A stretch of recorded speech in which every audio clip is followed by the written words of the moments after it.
Nepal registered a thrilling win against the UAE at the ICC World Cup Global Qualifiers today.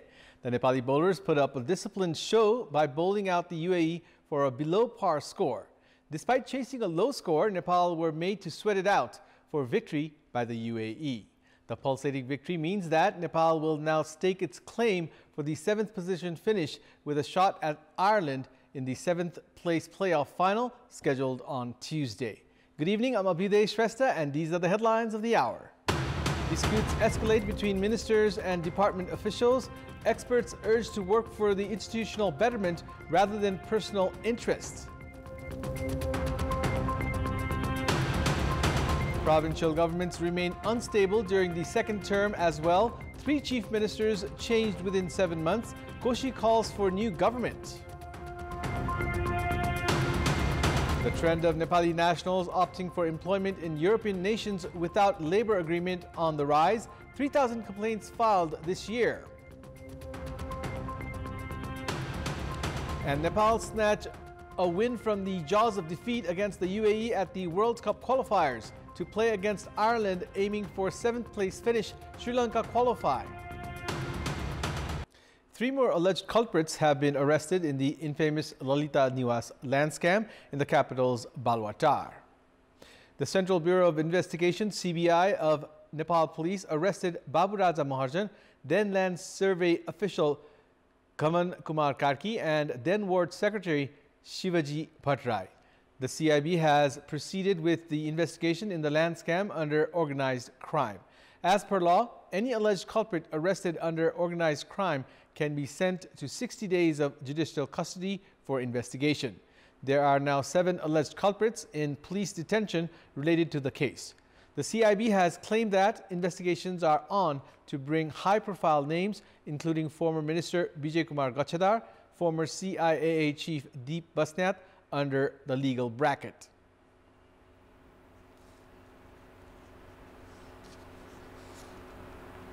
There was general expectation that when the provincial governments began their second term, the politics would be more stable. However, the provincial governments have remained volatile since the beginning of the second term. The change in the dynamics of national politics at the center has also taken its toll at the provinces. The change at the center has also impacted the dynamics of provincial politics at Koshi. With the CPN-UML-led government unable to win the confidence vote floated by its chief minister, the province is poised for a change in the government. The lawmakers representing Nepali Congress and CPN-Mao Center have started flocking to the center in the anticipation to address the political crisis that has engulfed Koshi province. Prior to this, the center had played a crucial role in clearing the standoff seen at Gandaki, Lumbini and Sudur Pashchim provinces. However, things are changing at the center too, as the ruling alliance partners seem to be at loggerheads pertaining to the endorsement of the upcoming budget. Koshi Province Governor Parshuram Kapung has given political parties until this Thursday, 6th of July, to form a majority government. Province Governor Kapung requested for the formation of a coalition government under sub-article 2 of Article 168 of the Constitution of Nepal. Issuing a notice, the province governor informed that he decided to urge for the formation of the province government as per Article 2 after holding legal consultation, as there was dispute between sub-article 2 and sub-article 3 of Article 168 of the Constitution. After Chief Minister Hikmat Kumar Karki failed to secure the floor test on Friday, there was no consensus as to whose leadership the new government will be formed. Although Nepali Congress and CPN-Mao Center reached an agreement to take turns in leading the Koshi province government, both the parties held on to their stance of claiming the post of Chief Minister first. After the 2 parties failed to reach a consensus on who will lead the province government, leaders of Nepali Congress and CPN-Mao Center have reached Kathmandu to seek for help from senior party leaders. After Janata Samajwadi Party opted to stay out of the province government, Chief Minister Hikmat Kumar Karki failed to secure the floor test on Friday, and the process to form a new government has started. In our Public Voice segment, today we have asked people in several provinces what should be done to have cordial relations between the federal government and provincial governments. Let's take a look at what they had to say. Public voice. एक अर्कामा एउटा coordination committee जस्तो बनायो भने सजिलो हुन्छ एक आपसमा तिनीहरुले कुराकानीको छलफल गर्नुपर्छ आफ्ना पदका लागि झगडा गर्नु पर्दैन संघले चाहिँ के रे प्रदेशलाई चाहिँ सबै कुराहरुमा चाहिँ फ्यासिलिटी दियो सुविधा उल्ला चाहिँ दियो भने अधिकार दियो भने अधिकारहरु क्लियर हुनुपर्छ एकको अधिकारलाई अर्कोले हस्तक्षेप नगर्ने हो भने क्षेत्र अधिकार पनि बराबरी बाँड्नु पर्यो विश्वासको वातावरण हुनु पर्यो योजनाहरु बनाउँदाखेरि यसलाई कसरी तर्जुमा गर्ने कसरी कार्यान्वयन गर्ने भनेर माछा पानीको सम्बन्ध भए जस्तै एकदम मिलेर जाँदा सबभन्दा बेटर होला नेताहरूले एक आपसमा समन्वय गरेर अगाडि बढ्दा संघ र प्रदेशको राम्रो सुमधुर सम्बन्ध हुन सक्छ अधिकार सबै हाम्रै मात्रै हो भन्ने केन्द्रबाट सञ्चालित भएर प्रदेशले चाहिँ अधिकार नपाएको अनुभव जनताले गरेका छन् संघको संघमै बनाइराखा प्रदेशको भने त्यो बाज्यो त्यो बाजी नदिनलाई चाहिँ नीति नियम तथा कानुनहरु चाहिँ एक ठाउँमा बसेर गर्नुपर्ने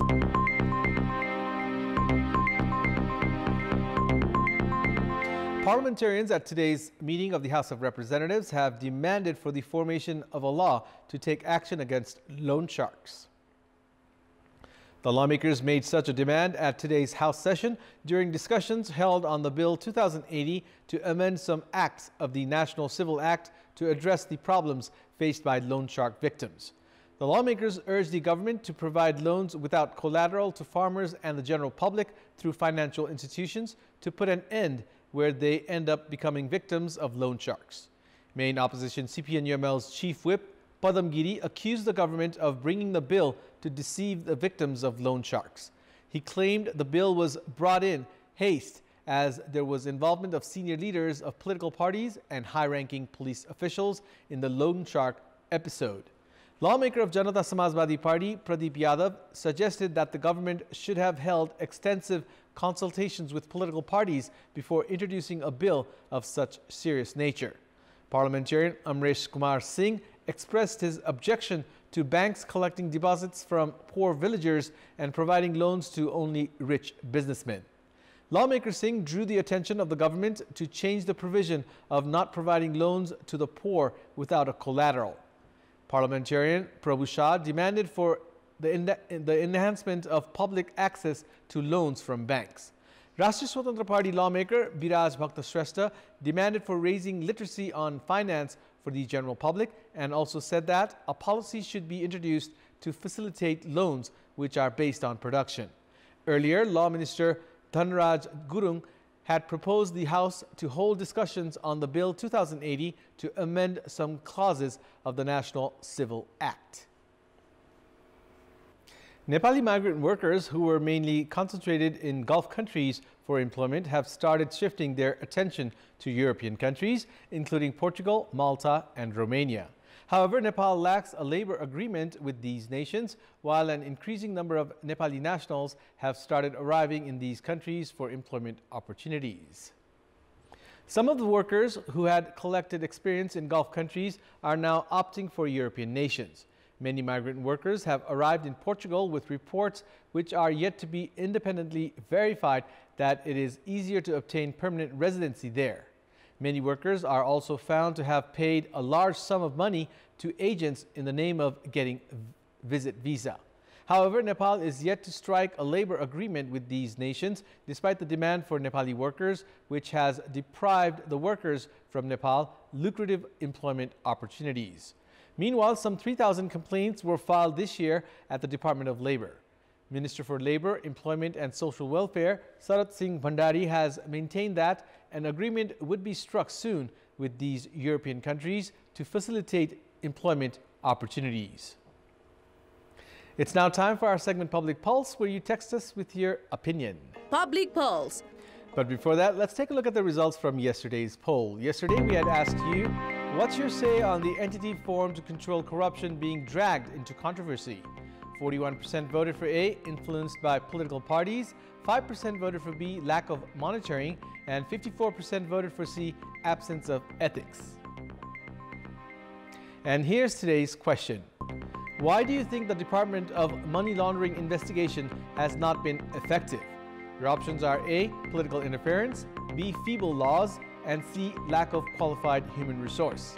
The voting is on. Type NEWS, select your option A, B, or C, and send it to 34001 to share your opinion with us. And it's time now for the international update.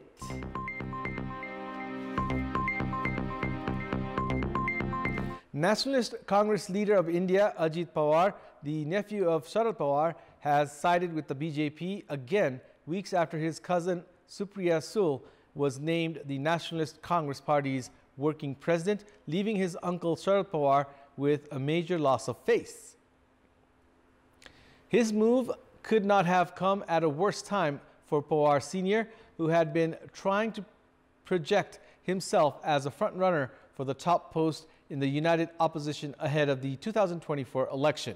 It is also a blow for the opposition, which has been hard at work trying to stitch up an alliance.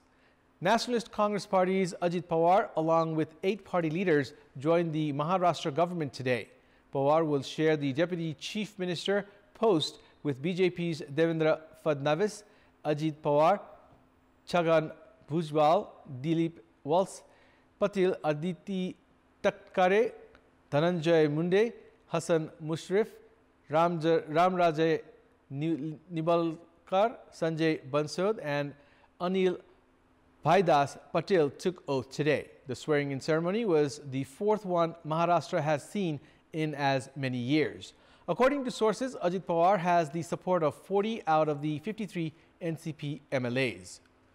The move comes just days after Pawar publicly expressed his desire to step down as leader of opposition in the Maharashtra Assembly. It's time now for the sports news. Sports news. Nepal snatched a win from the jaws of defeat, registering a narrow 3-wicket victory over the UAE at the 7th place playoff semi-final of the ongoing ICC World Cup Global Qualifiers. In the match, UAE were sent into bat first at the Takashinha Sports Club as Nepali bowlers put up a disciplined performance to bowl out the opponent for a paltry score of 181 runs. The trouble for the UAE started as early as in the very first over as they lost the wicket of Asif Khan. The stand-in skipper Ritya Arvind and Aryansh Sharma tried to consolidate the innings with a half-century partnership. However, after the fall of Arvind for 44 runs and Aryansh for 28, UAE lost wickets at regular intervals to be bowled out in the 47th over. Rohan Mustafa was the second top scorer with 35 runs, while Basil Hamid chipped in with 29 runs. Karan Casey and Sandeep Lamichhane were the most successful bowlers for Nepal with 3 wickets each.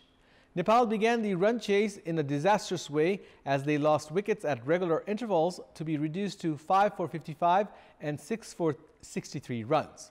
After a brief partnership, Gulshan Jha fell for 12 runs as Nepal were staring defeat at 7 for 106 runs. From this juncture, Dipender Singh Airi and Sandeep Lamichhane added 79 runs for the unbroken 8th wicket partnership to guide Nepal to a thrilling victory. Meanwhile, Sri Lanka have qualified for the World Cup with a comfortable 9-wicket victory over Zimbabwe today. That's all for the moment. Thank you for watching. Good night.